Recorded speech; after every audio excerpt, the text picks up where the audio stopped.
at the media workout for KSI J Fournier. So before I speak about yourself, I've got to cover KSI J Fournier.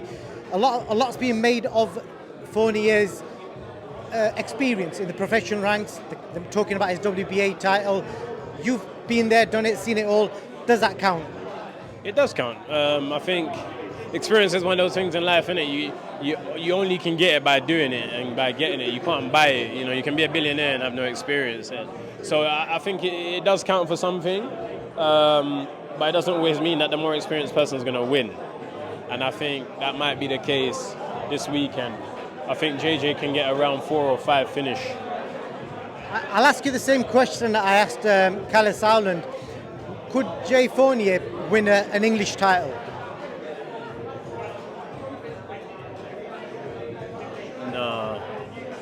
English champion, what you think was Dan Aziz, isn't it? Like that level. Nah.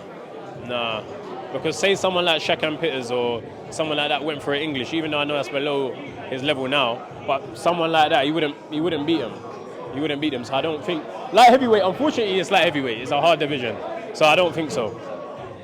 Just as he's walking past you there, so how do you see his fight unfolding? Do you think it goes the distance? Because KSI, we've seen, he just comes like a wrecking machine. I don't see a distance fight. I see a fight where JJ is tested in the beginning. I think he's going to have a bit of difficulty maybe just getting around his smarts. You know, Fournier knows things that Temper don't know, and obviously Swams and Pineda didn't know, and Logan. So he's going to feel that early on. But I think as fatigue sets in, the youth, the athleticism, the awkwardness, the power, that's what's going to get him a finish. A lot of people make of having David Haye in your corner. Does that stuff count? And also on the David Haye question, the fight you had with David Haye, do you class that as a proper in-ring experience fight? Nah, they're mates, isn't it? Clearly. I mean, look behind me. They're mates. So before they fought, they were mates too. They were just helping each other out.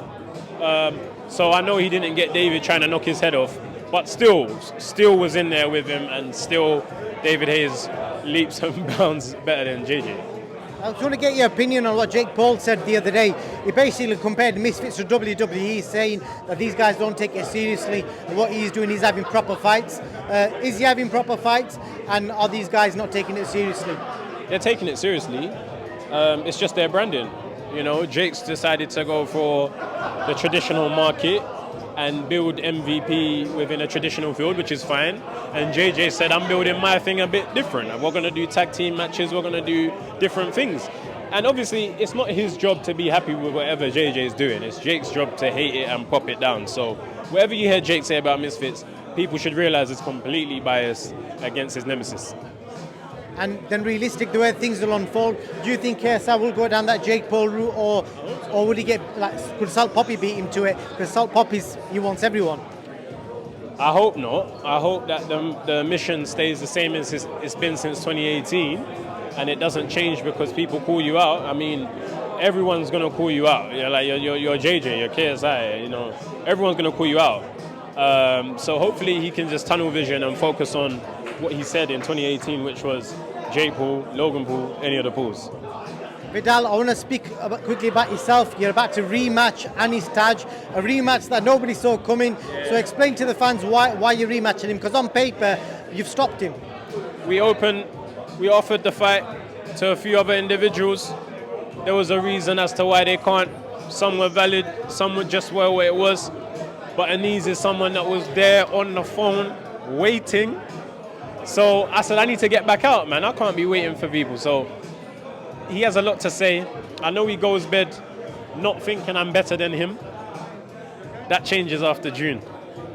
We saw you get chinned properly for the first time in that fight. So just tell me, did you enjoy that? Because getting hit by a big guy with 10-ounce gloves. Yeah, I enjoyed taking it. I always know I could take a punch, but now people can see he can take a punch. I took heavy right hands in a row. You could see I was fine. I was smiling walking back to the corner.